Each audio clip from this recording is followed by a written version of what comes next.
No, that was the first time you met me or interacted with me. And that's so touching to hear. My goodness. I want to start by saying that I'm here. Penny's right. I get asked to do a gazillion things in like a week, but like from the first time I interacted with Penny, there was just this like the sense of spirit and goodness and mission to herself and what she does that was so appealing to me, and so that's actually why I'm here. And it's really interesting because I never thought, oh yes, I will perform my poetry or share my poetry in a sort of public stage, but so my background is just very briefly, I think some of you know, I mean, I came to the US as an immigrant. I think that deeply informs like some of the background of coming from a sense of otherness. So there's that beginning in my life. And then we as a family hit the ground running, so that like it was about like survival. And I think this is really related to poetry because when survival is that issue, the sense of like how the arts get put to the side, like in our family, it was like become a doctor or a lawyer. So I became a lawyer, like because I sucked in science, basically, is basically why, but even as a little girl, I felt very alone in my family of origin. And my grandfather, so we lived in a family where my grandparents lived in the same household. We didn't have much money. And so basically it was like all three grandparents, 5 children and 2 parents in a 3-bedroom house. And so the public library is where I got my entertainment. And at the public library, I found books. And through these books, I found friends. And so when I literally like put in my bio that like poetry saved my life, when I felt like a misfit in my childhood, in my family, where everybody was super practical. And here I was back then reading E.E. Cummings and Robert Frost and just whatever I could get my hands on. Then life happens and I started focusing on my career and as a lawyer. And during that time, like I had no sense of myself as a creative being, right? Like I didn't think, I thought, oh, wow, I have these amazing people who could do art. And like that felt very far from who I was. So it was only many, many years later, and only I'd say in the last decade of my life, after I hit a bottom in my life, started my spiritual journey, that this sense of like wanting to write poetry re-emerged for me, and even giving myself permission, because I read poetry and I loved it, but like it just wasn't part of my life. So I feel brand spanking new to this.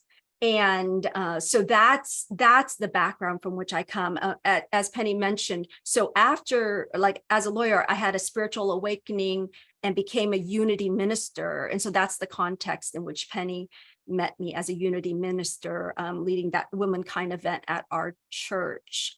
And I share all this because it does feel like really scary for me. I can speak, right? I do sermons, like, but my poetry is something that feels like it's the thing I do that feels holy for myself.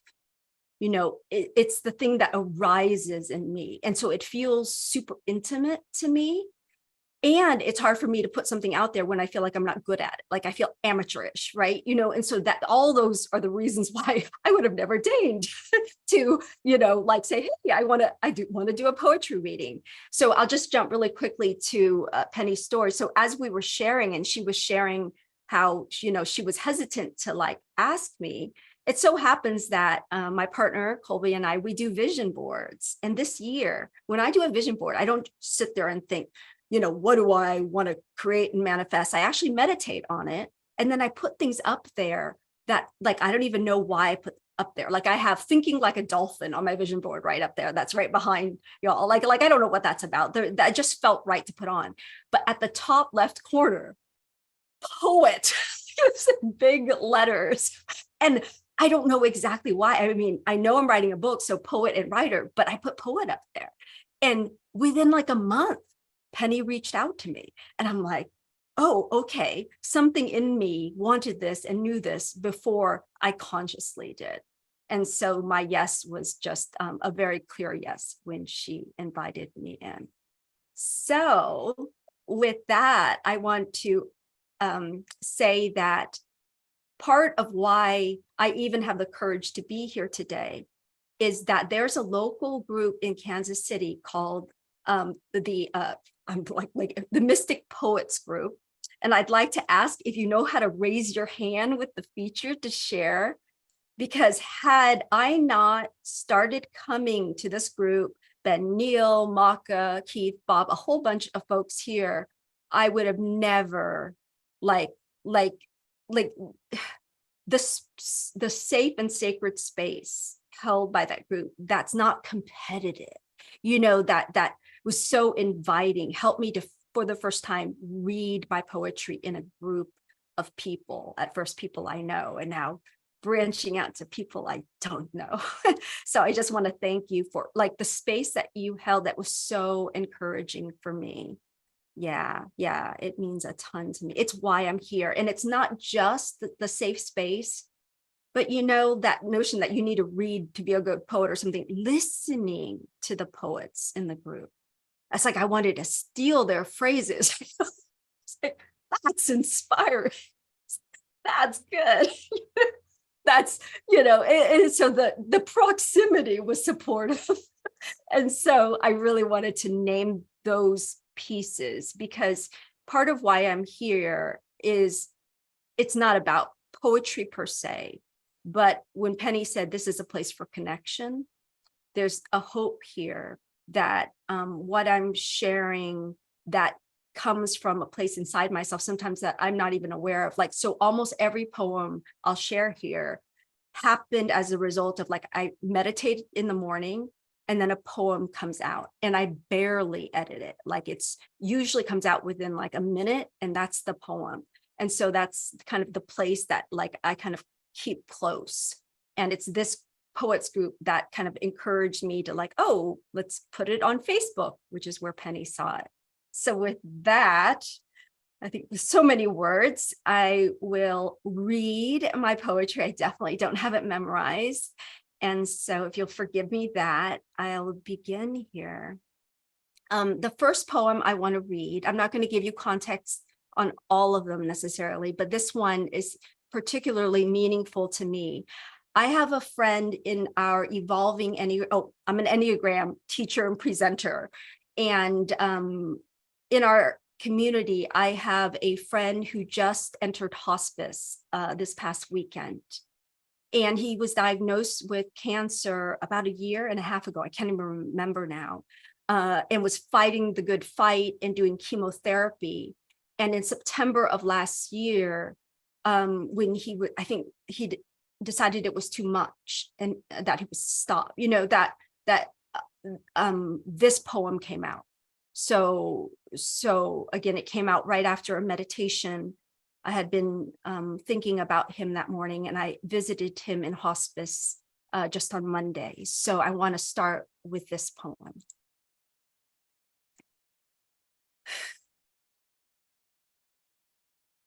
They say we need to take these matters of life into our own hands. But my hands are too busy and move too quickly to handle that kind of wonder, that kind of terror.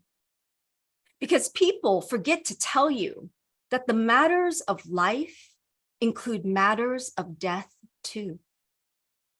Life is too slow-paced, too tragic, too peaceful for my hands alone to hold.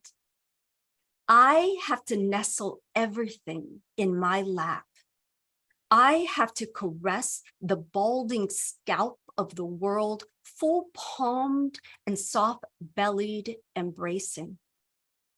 I have to let my own tears rain on life's head, which is too strained by thought and wet with its own sweat-drenched despair to notice anyway. I notice how this life's old head is like an infant's again. Tufts of hair that could be arriving or departing. Who is to know? This is out of my hands. but every moment is newborn, nestled gently, crying between my thighs.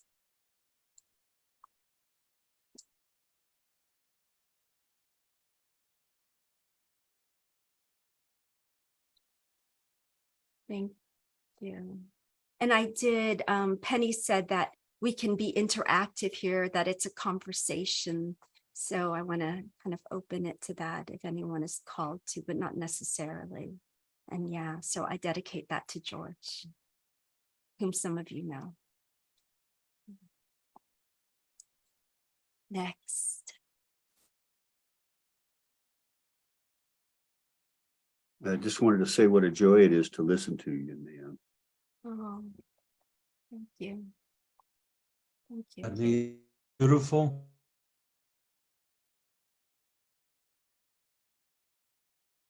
Thank you. My poem would follow yours, not in this context, but the one I'll read that I got this morning is Time of Life. Time of Life, yeah.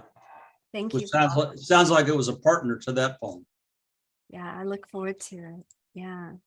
So my next poem is entitled Full Circle. I wrote this in February, actually, of this year. Sometimes I feel as if I am floating in space alone, too young to be a master, too old to be a millennial, too fast to be fully mystic, too slow to be full of money.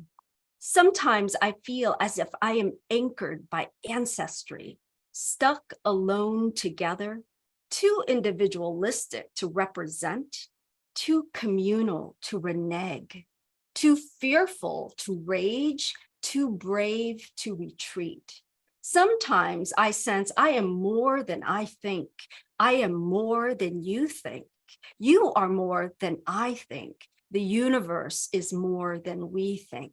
And you are no more than I am. And I am no more than you are. We are not alone. If we would all step back in this room, there are chairs piled up in the corner. Pull one up beside me for my sister. Pull the circle back bigger for my brother. Everyone have a seat. But first, make space. The universe is bigger than we think.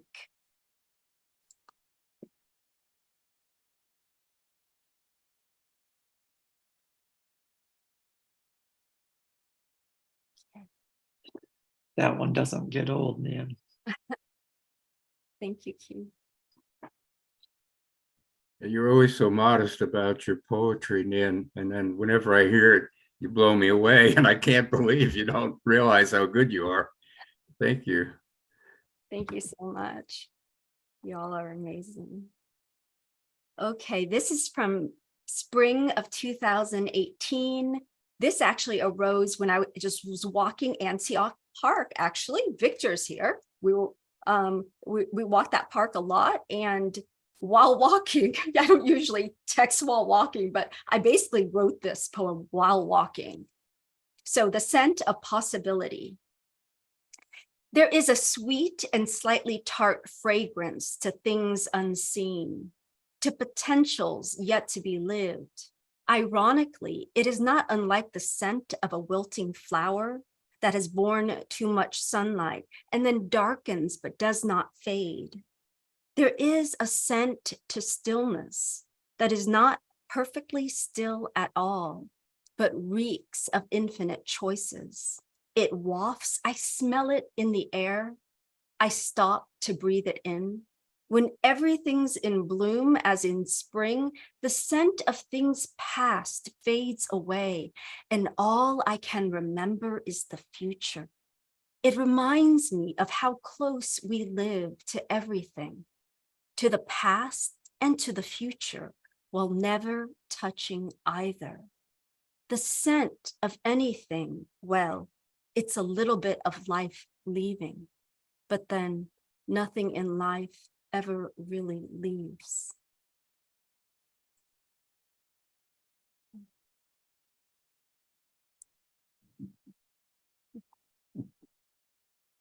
I can read a few more and then take a longer pause.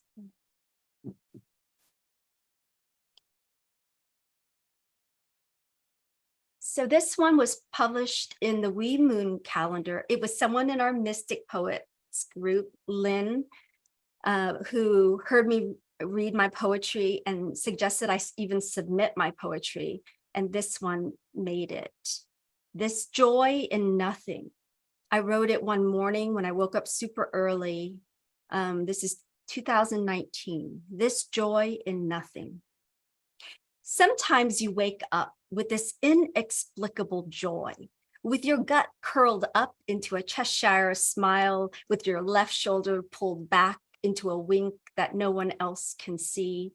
And you look around for the source of this smug delight, but you can't at a glance find its origin in any particular thing.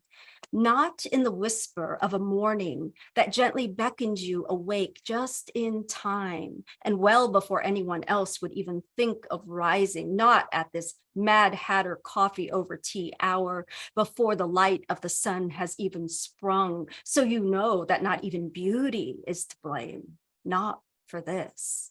This is the best joy. This is the first joy. This is the last joy. This joy in nothing.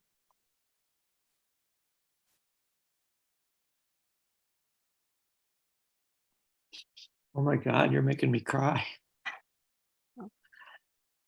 Ah, Yeah, we think joy is attached to what the world can give us, but it's what we bring into the world, that joy. It comes from the source, the essence of us, and it doesn't have any reason. It just is. And that poem beautifully evokes, to my mind, that quality.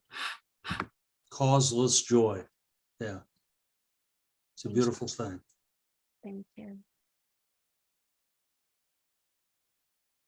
This is just a quickie that I wrote like just this month or something. Just one morning, I wondered, have you ever felt the touch of a poem on naked skin? Pressed your lips around a word that held 1,000 unsaid things that we could never talk about in public?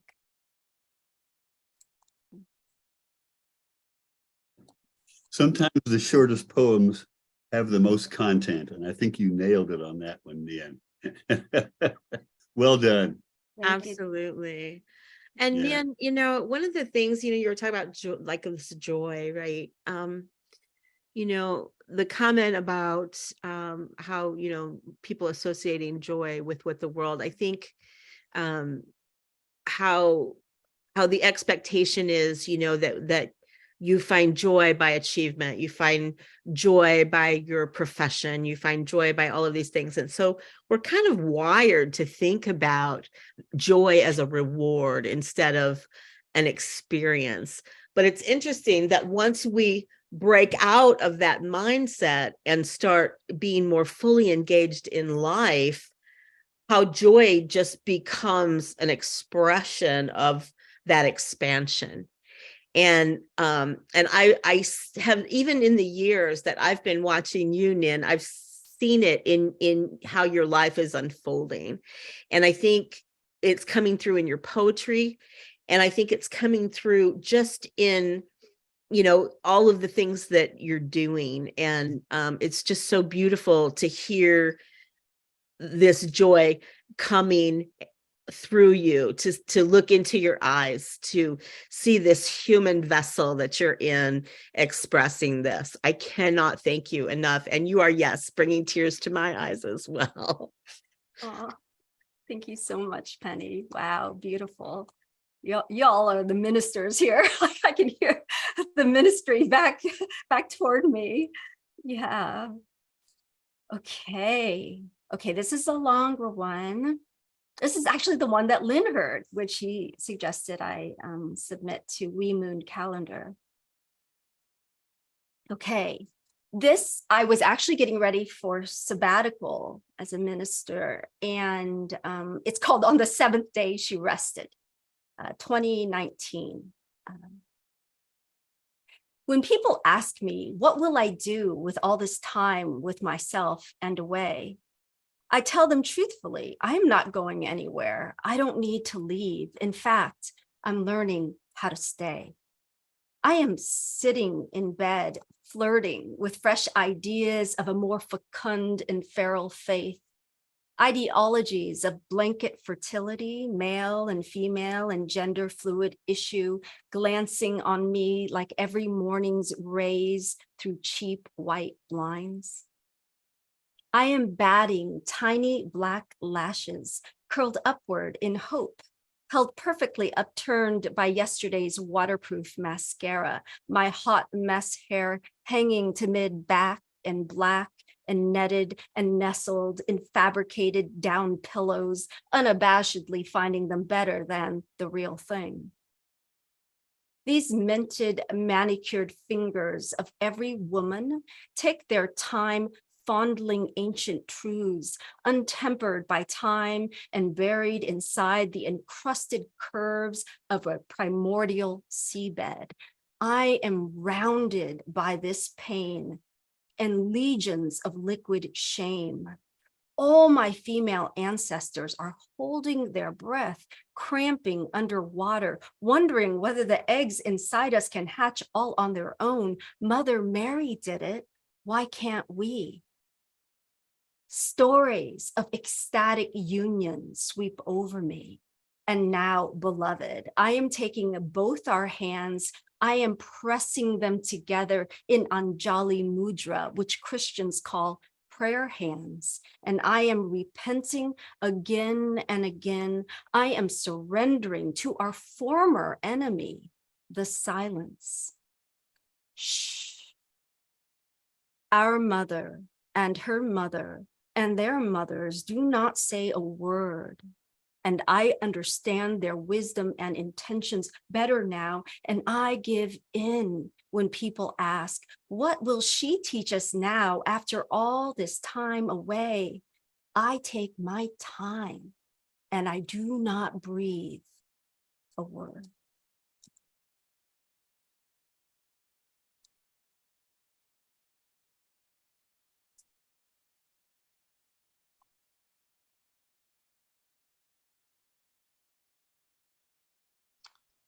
I remember it blew me away the first time I heard that one, and it blew me away again tonight. It's wonderful. Thank you. Thank you, Ben. Okay. This is a quickie one morning. Do not edit. I was probably upset at someone for like bursting my bubble. 2019, do not edit. Do not edit someone else's dream. Do not hide their keys for fear they'll leave your sadness behind or take your hope away. Instead, stand behind them, walk them to the front door, hand them a sack lunch for their long road.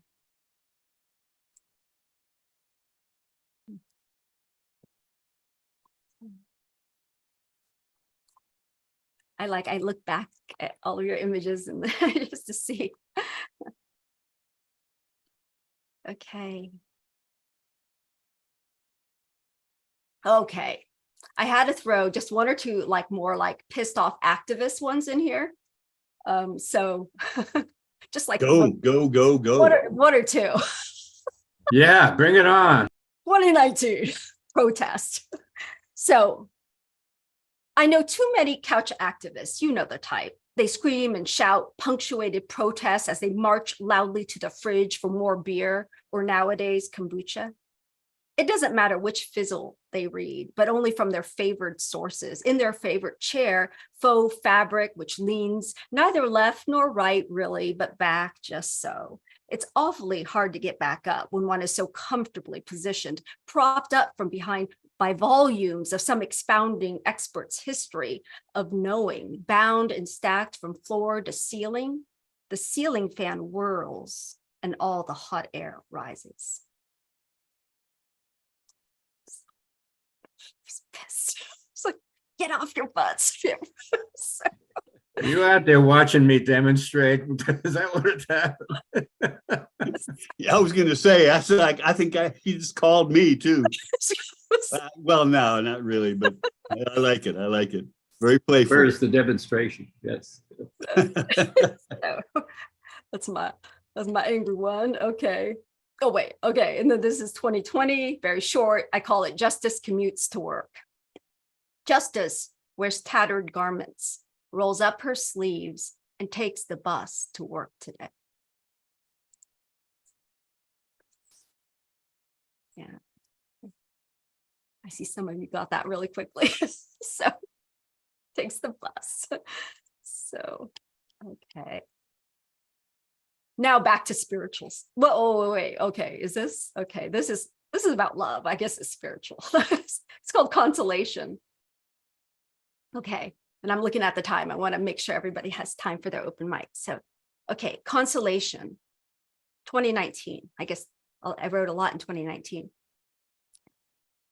Every wail and every wink is love's masterpiece. Every wayward wish, every wanton word, every way of waiting. Whether in standing still outside like ancient oak, striding a suburban park, teeming with winsome teens, taking selfies for a prom that each will never forget, but might well hope to. Whether in wildly weeping indoors as lashing eyes, hopeless with remembrance, shine lacquered wooden floors, salting memories that you can now eat off of, but would never dream to. Praying before breakfast, indigestion. Praying even before morning prayers, desperation. Praying until the end of time, delusion. Praying for time to stand still, confusion. Praying for another time and place, praying to all the wooden gods whose names you have all but forgotten in the whisper of your lover's last kiss, confession. Praying after noon to make it all stay, and then praying before dusk to make it all go away, ablution. Soon, all this will be over as your beloved's breath still on your lips forms words you never thought you'd say, until my last breath you once pledged to the one true God whose name is love, consecration. A love that is highly unprecedented must also be unpredictable this way.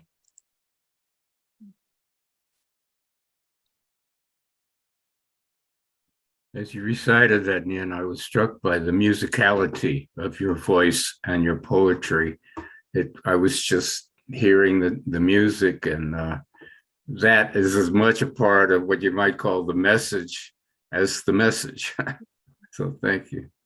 Thank you. Yeah, I wanted to say, this is your first time reading. I'm very impressed that you have a really engaging and heartfelt manner of reading. And as Bob said, you have a really good rhythm. You have a really, I like your reading. So don't stop, please. Thank you. All right. Thumbs up. Thank you. Okay. Okay, I don't have too many left here, and they're short. This one is from 2018. So I was just beginning to write again. The Art of Opening. What context? More, I think I was upset a bit about people who it's like using the intellect, like this, like arguments about truth. That's kind of what I was responding to. The Art of Opening. Your declarations will always leave things out, but this poem will write the world. That's WRTE. Your declarations will always leave things out, but this poem will write the world. Draw a window into the eternity that you boxed into emptiness. A poem that says nothing will tell you everything. Belief does not empower, it delineates. Only know beyond belief the way a tree knows you're sitting on it, climbing it, rather than just thinking about it. Don't let anyone tell you that your ideas are art, like how a flower opens toward the sun. Your singing is purer than the simplest affirmation of truth. Singing is always a harmony, but statements only pave a jagged way to peace. Your observations are incomplete, one-sided, multi-filtered through a lens of unbelief. Your senses are multicolored, but never quite like even one rainbow, an ensemble that does not end. A child's depiction of gladness is more accurate than your measurements of poverty, crime, hate. What do you know? You only lay down a yardstick and never let reality school you. Break open this moment like a box of crayons.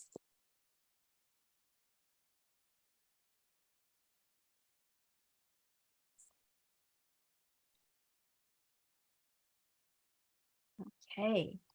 I think that's the fresh sight everyone is looking for. Thank you.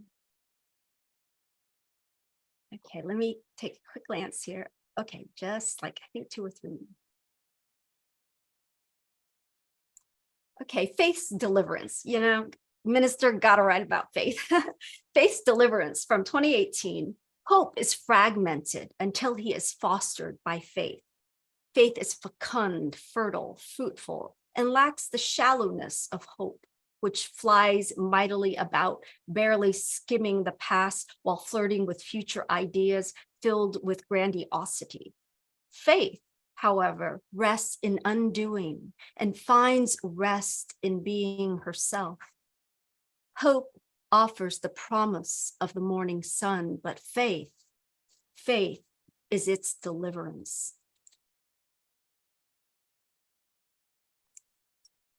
Without knowing it, and I have always wondered what the difference between those two things. And I've heard that there's a difference, right? But it's like, well, they're both cool, but you absolutely nailed it. And I just love the last line too. That Wow. it. Thank you.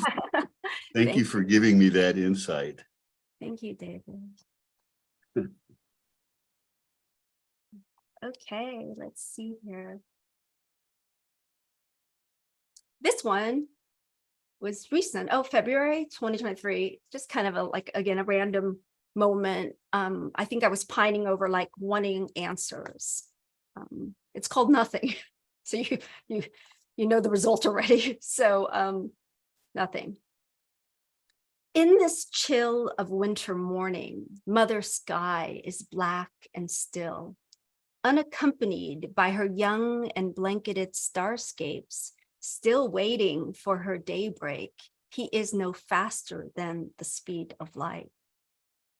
My black eyes are slanted. I can't see into the horizon. I can't sense beyond this moment. I can't break this nothingness into something.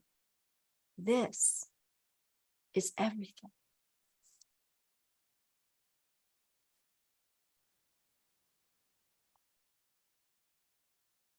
Okay, here's the thing. I only have one poem left. And I know I'm supposed to close with a poem, but a part of me wants it in the recording. So can I read it twice, or would that be lame?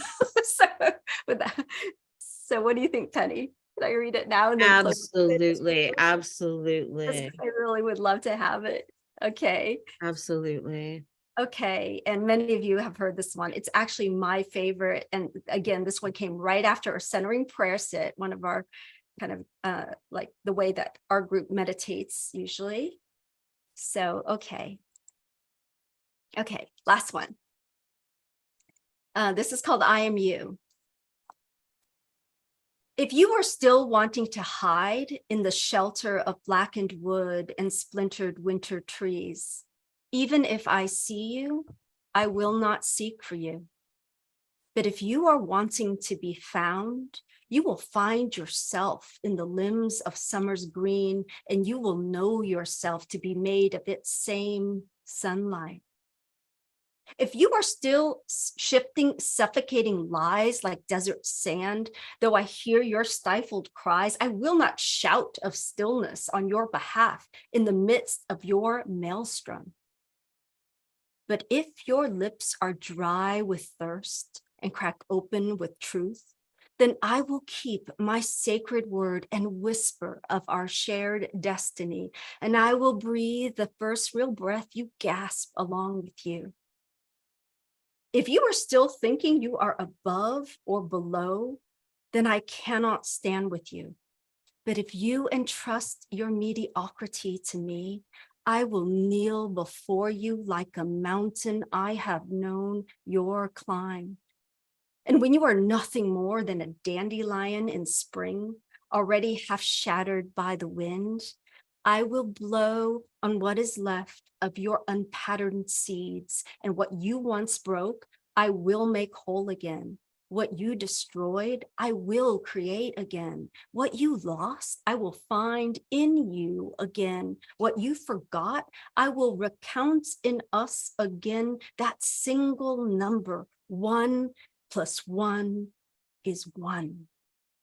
I am you, and you are me. Thank you.